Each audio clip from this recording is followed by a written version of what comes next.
Hey everyone, I'm Domingo Gomez, and the iPhone 16 and the 16 Pro really are the best iPhones that Apple has ever made. We got a slightly larger display on the Pros, the ability to record in 4K 120 frames per second thanks to its new and even more powerful processor, cameras that compete with and sometimes surpass other flagships, and on top of that, a better battery life and faster charging, as well as a new camera button. I've tested both devices for around 2 weeks and I don't really know where to begin. Well, I kinda do, starting from the fact that this is the iPhone 15 Pro Max from last year and a couple of you maybe didn't even notice. But I don't blame you, since the difference between these two, well, they're quite modest to say the least. We have a slightly larger screen on both models, 6.3 inches on the regular Pro and 6.9 inches on the Pro Max with thinner bezels. I mean, look at how thin this is. And also a new, quite unique, as you will see, side camera button. But apart from that, well, we have also new colors that, in my opinion, are a little bit more boring than previous generations. With the iPhone 16, well, there are more design changes, starting with this much more vibrant and saturated color, which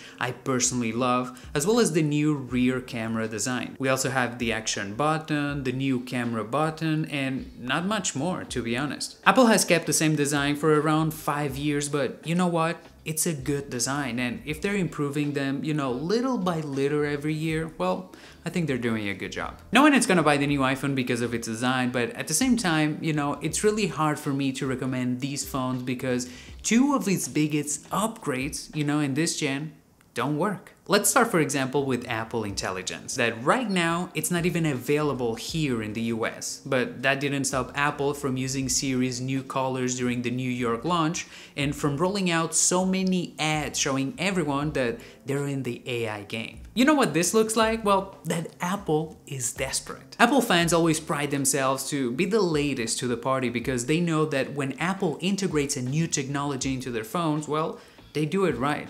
But this time, they're not only late, but they're doing it wrong. And yes, Apple Intelligence will arrive with iOS 18.1, but even then, it will be a beta, which really makes me think that they're not ready. The second major new feature of all iPhone 16 is this new camera control button, which honestly, what a disaster. This new button, which Apple hesitates to call button for some reason, isn't just in a terrible position ergonomically, but also has a bug where pressing it prevents the screen from scrolling. Even if you disable it in settings, this bug keeps annoying you. And this just shows you how well they implemented this new function, but let's keep going with the button. For starters, it's meant to open the camera faster, something that you could have already done with the action button, by swiping, or with 2 taps on the back of the case. Then from the app, with the light touch, it opens these settings that you can manually change. But these same settings you see right here are not even all of the camera options, since it's missing the flash, RAW mode,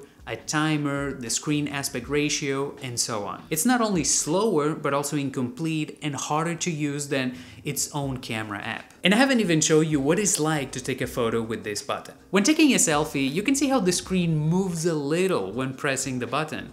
And in a horizontal selfie, your hands cover part of the screen, something that doesn't happen in traditional mode. Honestly, I don't know who was the brilliant mind that thought of adding a new button to the phone, but this is really useless. I mean, it doesn't add anything new that justify its inclusion. So, if we consider these useless upgrades of the iPhone 16 and 16 Pro, why would I buy them instead of the iPhone 15 Pro that, it's the same price as the 16 but with a better screen and also prepare for Apple Intelligence? Well, there are a couple of reasons. The first is if you need a better battery life, since before with the iPhone 15 I barely made it through the day, but now with the 16 I usually end up with 20% left. Not to mention that it comes with Key 2 support and a faster wireless charging. As for performance, there's clearly an improvement between both generations, as you can see in these results. And although in 3D Mark we can see an improvement in stability, the truth is that the temperatures reached by both models, well, they're still high. Another valid reason, in my opinion, is if you wanted the smaller Pro without sacrificing the cameras, since this one now comes with a 5x telephoto lens. Not to mention the ability to record in 4K at 120 frames per second, which is honestly pretty cool. I personally think that the iPhone 16 is a bad purchase, especially if you can get the iPhone 15 Pro from last year at the same price. You will get a better screen at 120Hz, better cameras, and also it comes with 8 GB of RAM, which is what you actually need for Apple Intelligence. Since last year, I've been using the iPhone 15, and aside from its battery not lasting a full day, the screen fluidity was another limitation that I always notice when testing other phones. I mean, seriously, we're in 2024 and we're still buying phones that cost $900 that go at 60 Hz.